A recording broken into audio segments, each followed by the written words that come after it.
পুনৰ এক চাঞ্চল্যকৰ ঘটনা সংঘটিত হৈছে ডিব্ৰুগড়ত। দুজন উদণ্ড যুৱকৰ বাইকৰ খুন্দাত মৃত্যু হ'ল এগৰাকী মহিলাৰ। মহিলাগৰাকী ডিব্ৰুগড়ৰ শশানপাৰাৰ নিবাসী স্বৰ্গীয় মনীষ ঘোষৰ পত্নী ৰিংকু ঘোষ। এই উদণ্ড যুৱক দুয়োজনে মহিলাগৰাকীক বাইকেৰে খুন্দা মাৰি ঘটনাস্থলীৰ পৰা পলায়ন কৰে। ততাতৈয়াকৈ স্থানীয় ৰাইজ আৰু আৰক্ষীয়ে মহিলাগৰাকীক ডিব্ৰুগড় অসম চিকিৎসা মহাবিদ্যালয় লৈ যায় যদিও চিকিৎসকে মৃত বুলি ঘোষণা কৰে। ইফালে চিচিটিভিৰ ফুটেজত স্পষ্টকৈ ধৰা পৰিছে উদণ্ড বাইক চালকৰ ছবি। চাওক কেনেকৈ চৰকাৰী নিয়মক কেৰেপ নকৰি হেলমেট পৰিধান নকৰাকৈ বাইক চলাই ফুৰিছে এই দুজন মহাপুৰুষে। অতি দুখৰ কথা যে স্বামী নথকা মহিলাগৰাকী এটি বেচৰকাৰী প্ৰতিষ্ঠানত কৰ্ম কৰি নিজৰ পৰিয়ালক পোহপাল দি আহিছিল। এতিয়া মহিলাগৰাকীৰ মৃত্যুত সমগ্ৰ অঞ্চলটোত এক শোকৰ ছাপ পৰিছে।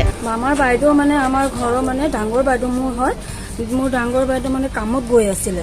সি মানে কামত যোৱাৰ সময়ত এই জিমটো যে আছে আমাৰ এই জিমটোৰ ওচৰত দুটা ল'ৰা বাইকত হেলমেট নাই আৰু নেম প্লেট নাই। বাইকটো কেনেকৈ আহি গ'লে বাইদেউ নিজেই মানে সোঁফালে গৈ আছিলে, হঠাৎকৈ আহি মাৰি দিলে। 3 পল্টি খাই আমাৰ বাইদেউ মানে মৰিল। এতিয়া আমাৰ বাইদেউ মোৰ ওচৰত নাই, আমাৰ ওচৰত গুচিয়ে গ'ল। তাৰ ল'ৰাটো ইমান ভাল নহয়, তাৰ ল'ৰাটো ইমান অলপ মেণ্টেলি আছে। আপোনালোকে যি হওক আমাৰ ন্যায় লাগে, এই দুটা ল'ৰাক ধৰিবই লাগে। বাছ আমাৰ এই ঘৰত আৰু কোনো ল'ৰা নাই, তাৰ এটাই ল'ৰা, বাছ তাৰ ন্যায় লাগে। কামলৈ গৈ আছিলে প্ৰায় 11টামান বজাত।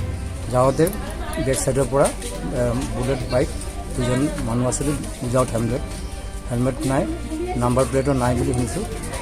এনেকুৱা মাৰি এক্সিডেণ্ট কৰিলোঁ, এক্সিডেণ্ট কৰি পলাই গ'ল। এতিয়া মই ন্যায় বিচাৰিছোঁ। তাৰ ল'ৰাটো অলপ মেণ্টেল প্ৰব্লেম আছে, তাক দেখভাল কৰা কোনো নাই। সৰু দেৰণী হয়, কামত গৈছিলে। যোৱা সময়তে এটা বাইক আহি কিনে দুটা ল'ৰা নেম প্লেট নাই, তাক মাৰি কিনি গুচি গ'ল। এতিয়া তাৰ ল'ৰাটো সুস্থ নহয়, মেণ্টেলিটি প্ৰব্লেম আছে। কিন্তু এতিয়া কোনে চাব, এইটো ন্যায় লাগে।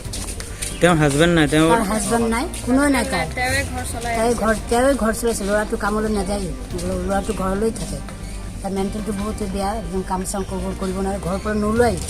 এতিয়া কি কৰিব, এইটো ন্যায় লাগে। তাৰ কি হওক কৰিবই লাগিব, ধৰিবই লাগে। অতি পৰিতাপৰ বিষয় যে চৰকাৰে যান বাহনৰ ওপৰত ইমান নীতি নিয়ম কৰি দিয়াৰ পিছতো এনে ঘটনা সংঘটিত হৈ আহিছে। আচলতে এনেধৰণৰ ভুল কৰা ব্যক্তিসকলক কঠোৰ শাস্তি দিব লাগে, যাতে ভৱিষ্যতে দুনাই এই ধৰণৰ ভুল নকৰে।